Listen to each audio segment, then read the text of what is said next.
Olá, estamos de volta para o último bloco do Frente a Frente, que hoje recebe o presidente da Associação dos Juízes Federais do Brasil, a JUF, Dr. Eduardo Brandão. Doutor Eduardo, a gente já discutiu vários temas aqui, inclusive a reforma administrativa, um assunto que dá pano para a manga. Agora, outra coisa que também está em debate no Congresso em relação à Justiça, que já deu muita polêmica, foi a ampliação dos tribunais da Justiça como um todo e a criação do Tribunal Regional Federal número 6, que é lá em Minas Gerais, que deu aí uma polêmica. O deputado Fábio Ramalho defendeu muito a criação desse tribunal lá para Minas Gerais, de José Maria Trindade, tomou o assunto como dele, realmente foi isso. Colocou debaixo do braço. E aí deu aquela confusão, porque os outros alguns da oposição começaram a reclamar, o orçamento está curto e ninguém sabe se vai ser possível atender todos esses pedidos aí de ampliação da justiça. O senhor acha que vem mais tribunais por aí ou vamos ficar com o TRF6? O TRF6 foi aprovado na Câmara, né, foi para o Senado, a gente espera a aprovação dele, assim como a ampliação dos demais. E é importante colocar, ele foi muito atacado injustamente, porque o orçamento da Justiça Federal continua o mesmo, né? O teto de gastos vai ser respeitado, tem que ser respeitado. E hoje nós temos 5 tribunais, passaremos a ter 6. O que tem que se entender é que a Justiça Federal, nos últimos 20 anos, ela experimentou uma interiorização muito grande, que permitiu à Justiça conceder benefícios previdenciários, assistenciais e chegar a boa parte do território nacional. A gente conseguiu fornecer cidadania para boa parte da população brasileira, que a Justiça Federal praticamente ficava em poucas cidades do interior e só nas capitais. E isso aumentou muito a base da primeira instância e houve um desequilíbrio com a segunda instância, né? Esses projetos de criação do TRF6 e de ampliação dos demais tribunais vêm equilibrar isso, sendo que nós estamos acabando com cargos de substitutos vagos e estamos criando desembargadores, então é custo zero, né? Nós estamos criando uma... Ou seja, não mexe no orçamento da Justiça, não precisa de mais dinheiro para isso. O juiz que é titular... Agora, né? No futuro, talvez, com certeza. Não tem, até porque o cargo de substituto vai desaparecer, né? Então, assim, obviamente, você vai ter concurso para aposentadorias e tudo, para quando tiver muitas vagas, como hoje temos mesmo, mas serão poucos concursados, como tem, o nosso concurso aprova poucas pessoas, né? Então, o orçamento não vai aumentar, quer dizer, a Justiça Federal tem que trabalhar com aquele orçamento, respeitado o limite de gastos. Até porque tem o teto de gastos, então, eu não vejo. Então, assim, na verdade, houve um reequilíbrio da Justiça Federal, da sua força de trabalho, entre a primeira e a segunda instância, uma coisa assim. Então, hoje, na Justiça Federal, nós temos 139 desembargadores, em todas as 5 regiões. Eu sou juiz no Rio de Janeiro. O Tribunal de Justiça do Rio de Janeiro tem 180 desembargadores estaduais. O Tribunal de Justiça de São Paulo tem 350. A Justiça Federal toda do Brasil tem 139 desembargadores. Minas Gerais hoje responde por 30%, mais de 30% dos processos do TRF1, que fica em Brasília. Então, era uma necessidade que tem que ser combatida. Né? Assim, então, assim, você aproxima, então essa questão tem que ser vista, né? Nos tribunais de justiça, cada desembargador tem, a proporção é de 6 a 9 de juízes trabalhando para ele, né? Entre juízes e desembargadores. No TRF1, essa proporção chega a 25. Né? Considerando que o desembargador nunca decide sozinho, ele decide numa turma, então são 75 juízes jogando processo para aquela turma de 3. Então, assim, então não tem como você... Presidente, então, eu entendo, porque eu trabalho aqui no dia a dia, corro de um lado para o outro, não sou advogado, sou jornalista, mas é muito complicado, é um emaranhado, né? A justiça é um emaranhado. Tem o Tribunal Regional Federal, primeira instância, depois tem o TRF, né? Que é a segunda instância da Justiça Federal. Existem os juízes em cada município, que são os juízes estaduais, né? Existem STJ, Superior Tribunal de Justiça, Supremo Tribunal Federal, e ainda tem a Justiça Eleitoral, que é grande, com representação em todos os estados, TRS e o TSE, e a Justiça do Trabalho. Não dá para unificar, não, e colocar uma justiça só. Qual é o impedimento disso? Não, essas competências são diferenciadas, né? A Justiça Federal, ela julga as causas da União, das autarquias, das empresas públicas. Então, é uma justiça... tem que haver... A Justiça Federal não pode... A Justiça Eleitoral... A Justiça Eleitoral julga, trabalha nos casos... de tempos em tempos de eleição, não tinha que ser extinta, não? Não vejo como extinta. Nos Estados Unidos não tem, por exemplo. Mas no Brasil, os juízes eleitorais, eles fazem parte da justiça estadual ou da federal, né? Eles não têm o concurso para juiz eleitoral. A gente até queria que a Justiça Federal participasse mais, que é uma competência federal, mas ela praticamente é predominantemente da Justiça Estadual. E nos municípios, o juiz é juiz eleitoral. Juiz eleitoral. Quer dizer, pronto, então, e funciona. E funciona. Então, já não tem dois cargos, não tem dois juízes trabalhando, né? Você tem um juiz eleitoral e o juiz estadual. Mas tem os TRS. Sim, mas que no máximo é o cargo dos advogados que viram dos TRS. E esse palácio que TSE, né? Grande, sim, aí questão. Fala-se muito também da Justiça do Trabalho. O presidente da Câmara, Rodrigo Maia, teve uma época que ele disse com todas as letras que tinha que acabar com a Justiça do Trabalho e colocar tudo na Justiça Federal. Essa proposta que o Zé Maria está fazendo agora para a Justiça Eleitoral. Eu não consigo entender. Como é que o senhor vê essa proposta aí do presidente da Câmara? Eu sou contrário, porque são duas questões completamente diferentes. E a Justiça do Trabalho, apesar de ser uma justiça da União, e respeito muito a Justiça do Trabalho, tenho muitos amigos de trabalho, mas ela é relação entre particulares, né? Entre empregador e empregado. Não tem nada a ver com justiça das causas em que a União é parte, réu, ou interessada, ou autarquia. Quer dizer, então, são realidades completamente diferentes, são competências completamente diferentes. Então, essa proposta, sinceramente, mas eu não vejo. Mas o senhor lida com penal, lida com... Sim, com penal federal, com civil, agora com direito do trabalho eu não lido, uma relação entre particulares, entre o empregador e o empregado, quer dizer, não é uma... sinceramente, eu não vejo... Mas quando entra o funcionário público, sim, né? Categoria. Sim, aí é questão muito mais o previdenciário do servidor público, né? Mas também pode ser o administrativo. Mas eu não vejo como trazer a Justiça do Trabalho para dentro da federal, não tem nenhum sentido. São competências completamente distintas. A Justiça do Trabalho, pelo contrário, se olhar a competência, ela está muito mais próxima da estadual, pelas relações entre particulares, que é propriamente da federal, né? Só que os dois são juízes da União. Então, por isso, essa ideia que, sinceramente, não pode prosperar. O senhor acha, então, que não... Não, acho que não prospera. Não se cria essa ideia dentro do parlamento, nem faltando dinheiro para o Renda Cidadã? Porque eles já estão pensando aí em tirar dinheiro de tudo quanto é canto. Daqui a pouco vão mexer até Denise, são essas nos orçamentos dos outros poderes. São essas coisas que nos preocupam. Você unir e manter o mesmo número de funcionários, o mesmo número de estrutura, não reduz nada. Né? Não reduz nada. Diminui o número de ministérios, mas as secretarias... Quer dizer, não tem muito... Na verdade, a gente fica muito preocupado com essas soluções muito fáceis, né, e que na prática não existem. Então, a gente vê várias notícias aí atribuindo a questão, já achei a solução. Não é assim, né? Não é, achei dinheiro. Aí, coisa que sempre vai parar na Justiça, a reforma tributária que está em discussão na Câmara, já tem gente dizendo, olha, se sair... O próprio Everardo Maciel, que foi secretário da Receita, me disse que pela proposta que está a ideia do governo de juntar os impostos e criar a contribuição sobre bens e serviços, o CBS, falou só isso aí já vai ter o que esses advogados tributaristas vão ganhar de dinheiro. Não está escrito. O senhor acha que há algum risco aí? Eu ainda não apreciei a proposta da reforma tributária, nem sei, eu acho que ainda nem tem texto, né? Ainda tem muitas discussões dela. Tem uma na Câmara e outra no Senado, né? Ainda tem que juntar essas duas.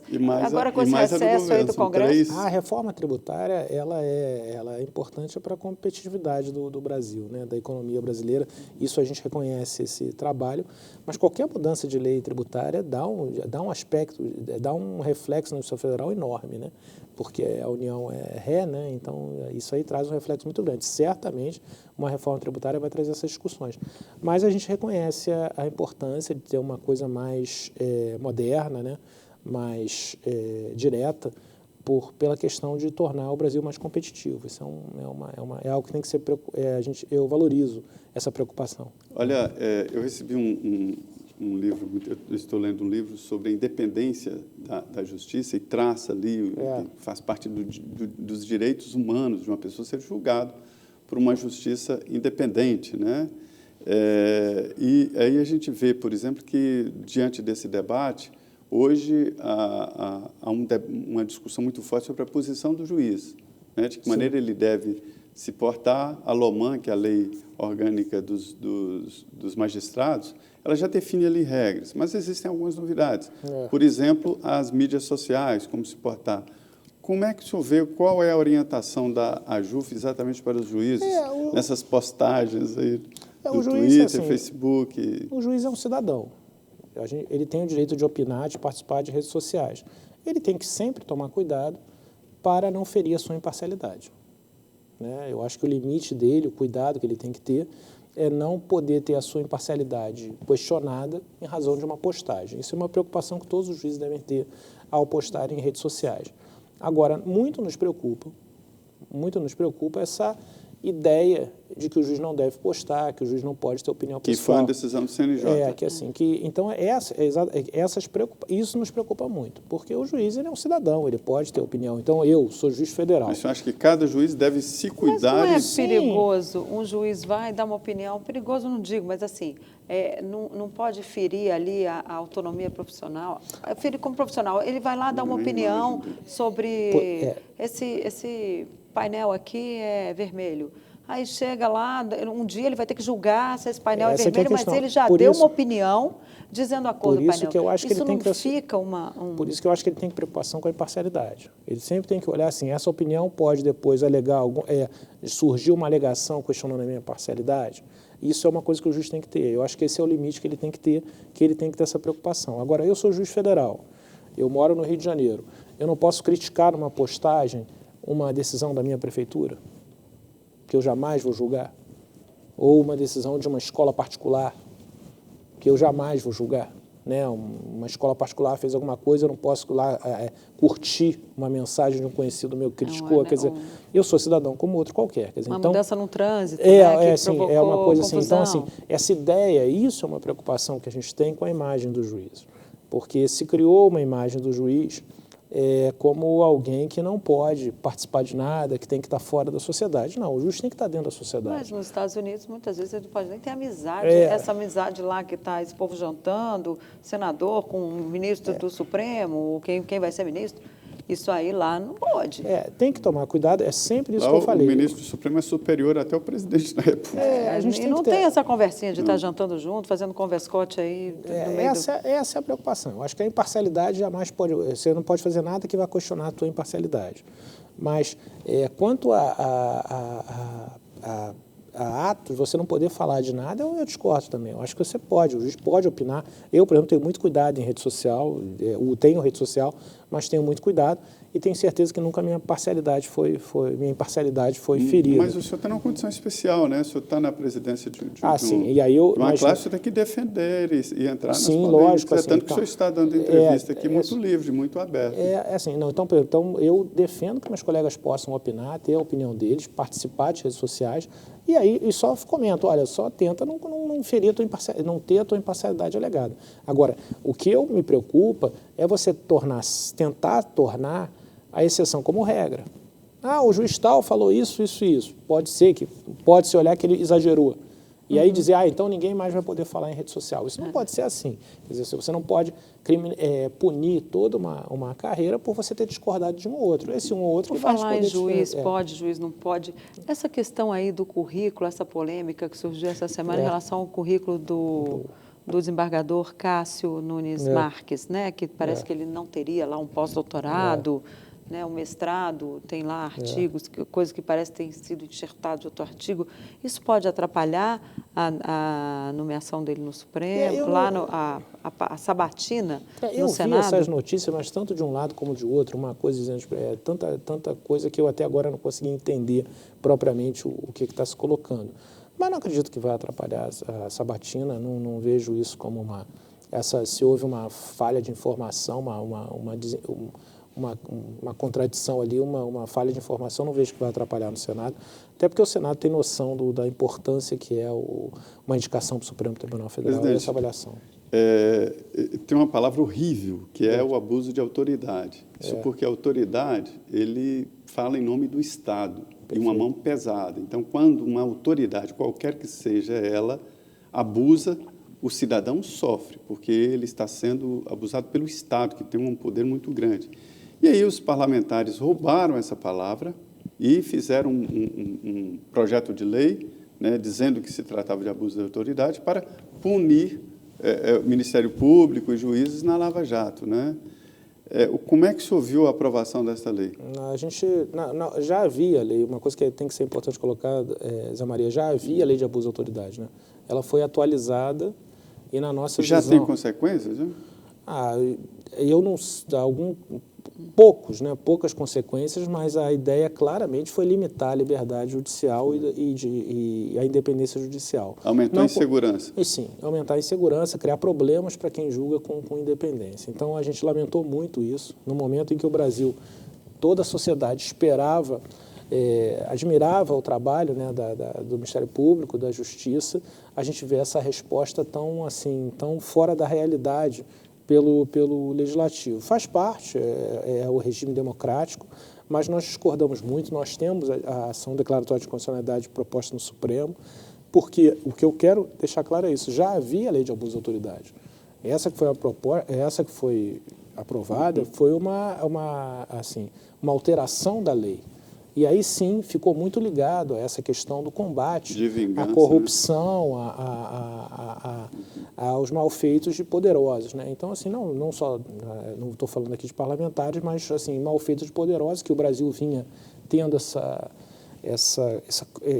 cobrança em relação mudando essa questão de sensação de impunidade que havia na sociedade. Então, muito nos preocupou e decepcionou essa alteração da lei de abuso de autoridade. Perfeito. Nossos juízes são livres, nossos juízes são independentes, não vão parar de trabalhar por causa disso, mas a gente não concorda com o que aconteceu, tanto que estamos questionando o Supremo, pedindo a inconstitucionalidade de várias dessas mudanças. Perfeito. Presidente, eu queria agradecer muito obrigado, a sua vinda aqui aos estúdios da Rede Vida em Brasília, exatamente para essa mesa redonda. Obrigado, boa noite. Obrigado, Zé Maria. Obrigado, Denise. Muito obrigado. Pois é, e nessa mesa redonda aqui, uma palavra aberta, uma conversa franca aqui, também a minha parceira de sempre, Denise Rotenburg. Boa noite, Denise, até mais. Boa até noite, Zé Maria. Até a próxima. Boa noite, doutor Eduardo. Obrigada. E para você que nos assistiu, muito obrigada. E Zé Maria, semana que vem você está de férias, é isso mesmo? Vou tirar, não é férias, só um intervalo. Queria agradecer a todos por acompanhar aqui a Rede Vida, dizer que toda quarta-feira falamos exatamente sobre o futuro do país e trazemos pessoas aqui para formar a sua opinião, né? Não é nada pronto. Muito boa noite e continuem aqui na Rede Vida, porque começa agora o Jornal da Vida com as notícias nacionais e internacionais. Até mais!